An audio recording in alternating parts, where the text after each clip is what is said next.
Ano itong $180 billion na plano o 10.6 trillion piso para sa infrastruktura ng Pilipinas na ikalulugi ng ginhawa ng China?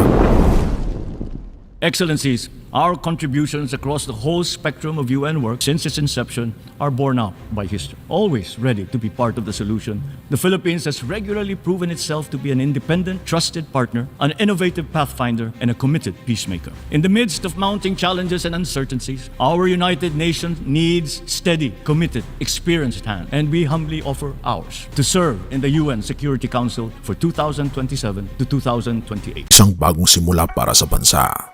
Sa kabila ng mga pagsubok na dinaranas ng buong mundo at ng ating bansa, tila ang Pilipinas ay tahimik, ngunit determinado sa pagbuo ng isang plano na maaaring magdaan upang makilala hindi lamang bilang isang arkipelago ng mga isla, kundi bilang isang makabagong powerhouse sa rehiyon ng ASEAN. Ngunit hindi madali ang plano sa isang bansa kung saan ang matagal na kakulangan sa infrastruktura ay naging dahilan ng pagkakapalam sa pag-unlad. Maraming nagtataka, kaya ba talaga ng Pilipinas may sapat bang kakayahan ang pondo para maipatupad ito? Minsan mo na bang naisip kung bakit napakahalaga ng infrastruktura? Para sa marami, ito ay simpleng kalsada, tulay o gusali lamang. Ngunit para sa mga ekonomista, ito ang literal na backbone ng isang maunlad na bansa. Ang mga kalsada ay nagturugtong ng mga lugar at nagbabawas ng oras ng paglalakbay. Ang mga tulay ay nagbubukas ng oportunidad para sa mas mabilis na daloy ng kalakalan. Ang mga paliparan at seaport ay nagpapabilis ng koneksyon sa pandaigdigang merkado. Sa ilalim ng Build Better More, ang Pilipinas ay nagsisimula ng maglagay ng pundasyon para sa isang mas maliwanag na hinaharap.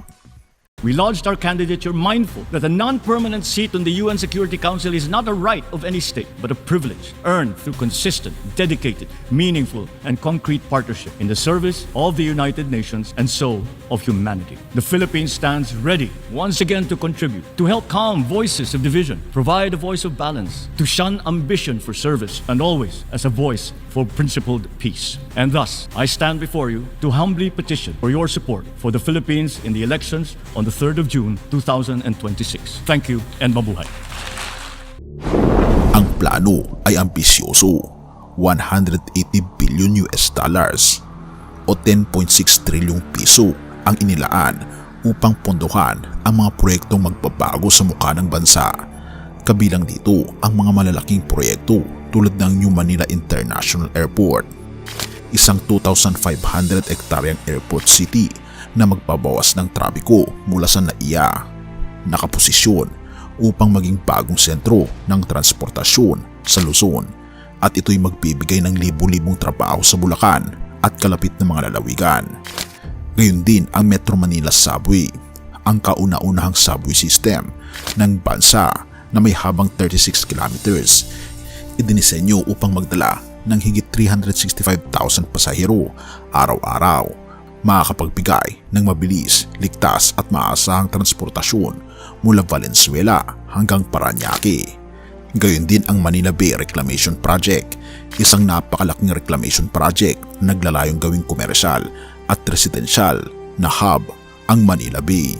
May kabuuang sukat na 553 hektarya na 3 beses ang laki ng Bonifacio Global City. At hindi lang ito usapin ng konstruksyon, ang bawat proyekto ay dinisenyo upang maging self-sustaining na magdadala ng pangmatagalang benepisyo para sa ekonomiya at turismo. Ano ang papel ng China, kaibigan o karibal? Ang China bilang isa sa pinakamalaking ekonomiya sa mundo ay matagal nang aktibo sa mga proyektong pang-infrastruktura sa Pilipinas. Ngunit narito ang malaking tanong, ano ang epekto ng plano ng Pilipinas sa China?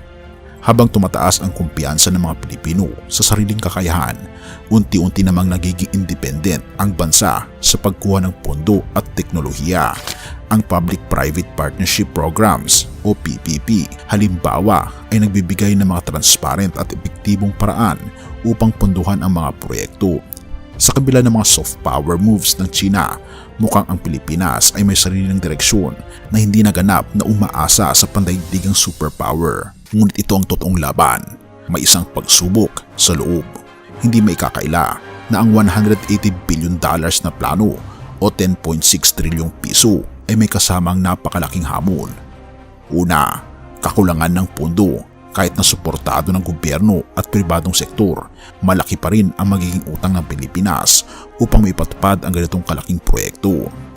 Pero paano kung totoo ang kayamanan ng mga Marcos? Hindi kaya ito ang magiging daan para sa pagpupundo nito? Isa pa sa mga issue ay ang right-of-way issues. Ang mga lupa na kailangang bawiin para sa mga proyekto ay madalas nagiging sanhi ng pagkakaantala. Pangatlo, polusyon at urbanisasyon. Sa gitna ng pag-unlad, paano natin matitiyak na mananatiling balanse ang kalikasan? Gayunpaman, patuloy na nagkakaroon ng progreso sa pamagitan ng masusing pag-aaral, maigpit na regulasyon at modernong teknolohiya. Ang mga problemang ito ay inaasahang malalagpasan. Tayo ay nasa bagong dekada ng progreso.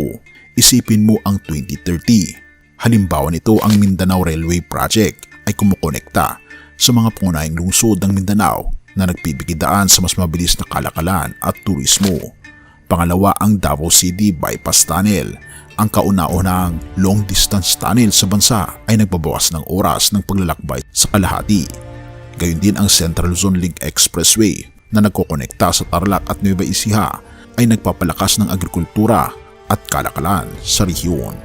Ito ang Pilipinas na hindi mo pa nakikita noon, mabilis, moderno at handang humarap sa hinaharap. Bakit dapat kang magmalasakit? Ang $180 billion na plano na ito ay hindi lamang para sa gobyerno. Ito ay para sa atin.